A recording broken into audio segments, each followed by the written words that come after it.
It's the Archivist, y'all. We're catching up with Zai and I. Yes, I. On the start, we have liftoff. Share how it's been. We're going back since that turned up lamplighter show. It was so live. Wow, that was what? Oh, that was a long time ago. Yeah, like right now, it feels good. We're back on the road. We're trying to come up here more often, and the new album's doing well. It seemed like people were responding to the new record, so yeah, it's dope, man. It's a dope night tonight. And Amp Live, elaborate on the challenges in building radios and your MPC guitar. Well, I worked with this company called DJ Tech Tools, and they sort of helped really put it together. I thought the idea and some of the things that they were sort of behind it, so it was challenging, but not as challenging as what they had to go through. Zumbi, break it down. Some of your best feelings on the writing tip and favorite tracks that you've written. DJ.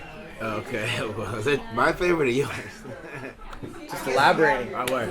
I mean, feelings about writing. I mean, I write, I think, my best stuff when my emotions are very full and I'm feeling like just energized. You know, I really don't write when I'm really tired or like not feeling anything. I always write when I have something on my mind or I feel a certain way. Because I feel like when I write in those states of mind, the writing is very vulnerable and raw. And I feel like people respond to it much better than when I just write to rap. You know what I'm saying? When I'm telling something of how I feel, people seem to respond to it better. And some of my favorite songs that I've written are probably Inner Light, I'd say Silly Putty, I like Joe Frazier, like Bird's Eye View, Trippin', stuff like that. Like stuff that tells more of like a story. And for the both of you, elaboration on the inspiration of Curtis Blow and Q-Tip from A Tribe Called Quest. Oh, on our music. Yeah. For me, the breaks was like Curtis Blow was like the first rap superstar. You know what I'm saying? So for me, he was just that dude that like kind of like taught me what MCing was about. Cause you see the old videos. I never saw him live. Well, not when he was young, but like back in the day, seeing the old videos and just seeing how he rocked the crowd. Come on, everybody! You know what I'm saying? Like, he was that dude with the breaks. That was just like a classic record. I memorized every word of that. It just kind of taught me about what rap is, the essence of hip hop culture. And then Q-Tip was some dude. That was a guy who been listening to hip hop for all those years. Like he was the first guy that I heard, and I was like, oh shit, this dude is dope. I can rap too, because he had a voice that I thought was similar to mine. Just a nasal, kind of like a kid voice. And when I heard him and he was hella dope and confident spitting, I was like, oh shit, I can do this shit. I want to do it. Like, so he was kind of like the guy who gave me inspiration to get down. And how about you, Amp Live, with production? We definitely like the classic producers like DJ Premier, Timberland, even like even going back to like Rick Rubin, Quincy Jones, all those people. And favorite classics from the Bay, Coastin', Bird's Eye View, Don't Lose Your Head. What inspired these, and elaborate on the videos as well. We got Vivo, Damn, Reload, and so much more. What? I would say the Bay on this record, True Living, we wanted to make an anthem for our area, man, because at that point in time, there was a lot of people, like the hyphy movement was very gaining a lot of steam. But it hadn't gone national yet. And it was just this big, like, people were feeling good about the Bay Area, which we wanted to celebrate because for so many years prior to that, people were kind of like in this kind of funk in terms of, we're working on this music, but we don't get respected nationwide. So around that time, people were feeling good about where they were from, and we just were like, yeah, finally, this is dope, the Bay. Let's make a song about that. So that's where that came from. Lose Your Head, that was from Amp laid the beat for that, and it was just a dope ass beat. And it was kind of like later, like when Vans had come out and all that stuff. Hyphen was like full fledged now. But I remember I was living in North Oakland and I saw this fight like in the middle of the night, like 2 o'clock in the morning. I heard this noise. I went and looked outside, and there was these kids, like 20, 30 kids running up and down the block fighting. It was crazy. 3 in the morning. And I remember looking outside and watching that, and that feeling of that night was kind of the feeling I put into that song. Because I wrote that song. That was the first song I wrote after seeing it. One of the hardest instruments to play and master. What is the hardest? What's the hardest? I mean, in terms of instruments, I mean, all I play is the piano, so I don't know about any other instruments. I think the guitar would be hard to play. It's hard to learn like new computer programs, complicated. And the best times in the studio, you guys. Best times in the studio? Probably when we made True and Little, and like, no, probably Deep Water Slang actually, because we had like a house studio, and like we went through a process where we made one album, and we had to go back and make different songs, or whatever. So Yeah, we made like, 2 albums, really. It was like a big process. And Zumbi, it's going down. Project Lost. Let us know the times of the hits. The album that you lost. Talking about it and it's going down. Oh, I mean, man, I lost this album I was doing with the side project with this cat, Lee Bannon. He's like a young producer, but I had like 6-7 joints recorded, and my hard drive crashed.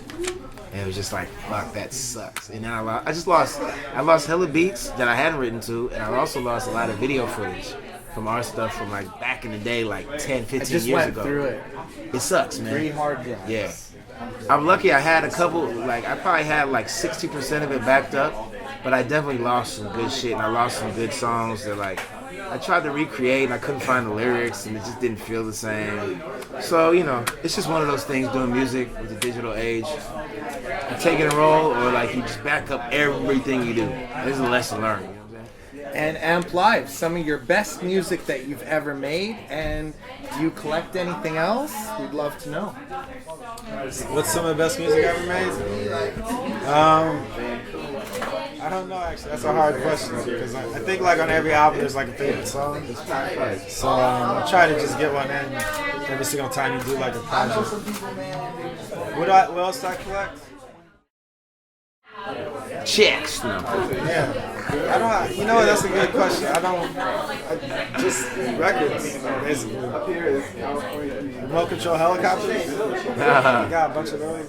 Oh, you and Devin the Dude must have some competitions there. Devin the Dude does that too? Remote control cars, yeah. Cars? Yeah. That's tight. Huge collection. Really? How many helicopters do you have? I got like 5 right now. Highest you've flown it? Yeah. Probably gonna get some bigger ones. Excellent. And Atomic Clock. What was the people saying? The takeover, how did it go? And Country Baked Yams with Devin the Dude and Polarity with Macklemore. Jeez. Atomic Clock was probably the hardest record we made because we did it in like 2 weeks. We were working with this other producer, and it was like a live album. It was just hard to make that record. You know what I'm saying? I didn't really enjoy that process, honestly. The Takeover, that was a very focused record. Like after we had maybe taken like a year off, we came back and did that. That felt good. That was dope. We were in the studio a lot. What's the first song? Country Baked Yams. I'm just a fan of Devin the Dude. I think he's super dope. I think he's underrated. And I think he's hella soulful and like original with what he does. And I just thought it would be cool to put him on the record and listen. It was like, yeah, he's dope. And he was hella cool to work with. He was easy, you know what I'm saying? Came through, whatever.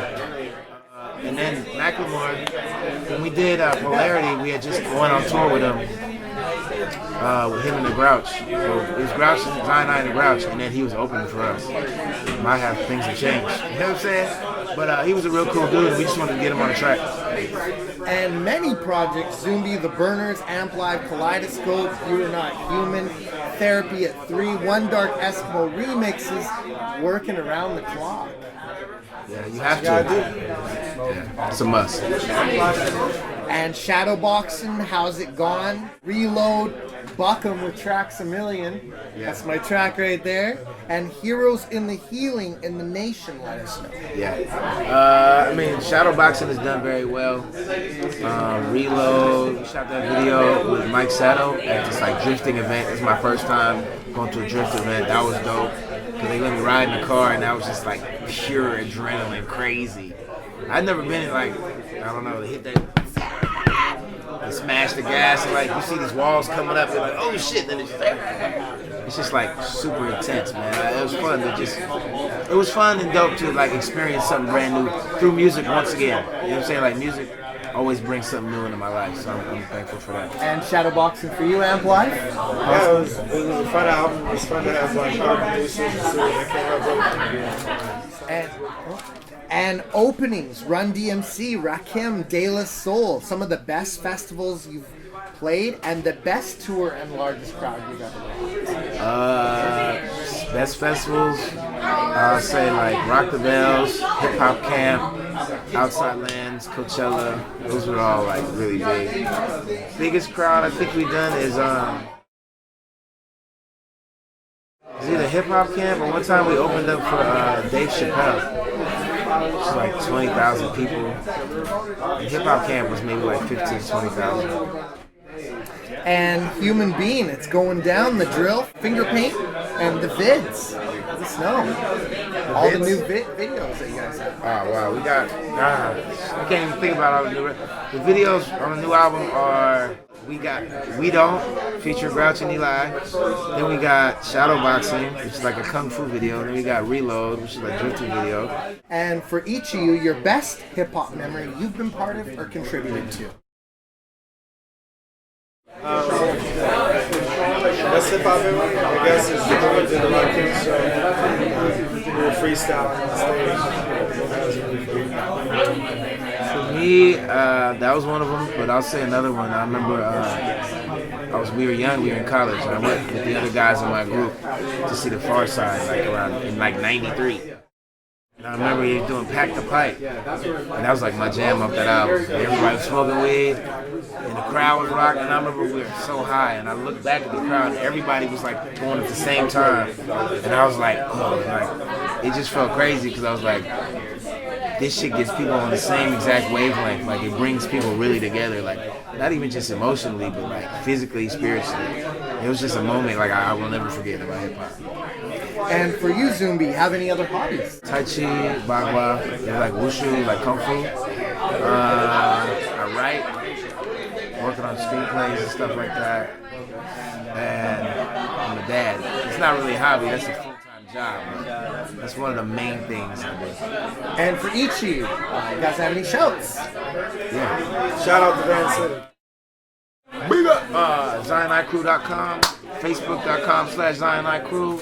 Twitter.com @ZionI, Instagram ZionI_I_crew. Yeah, just tune in, man. Stay up with us, man. We got some music coming out soon, and we're slated for another album at the end of this or in the fall, around September, October. And amazing to actually break it down with you guys since the first day. I appreciate so much support since day one. Yeah, man. And shouts to Chad and Austin. And this is The Archivist, and you already know the name, y'all. Big up, man. One love, y'all. Peace.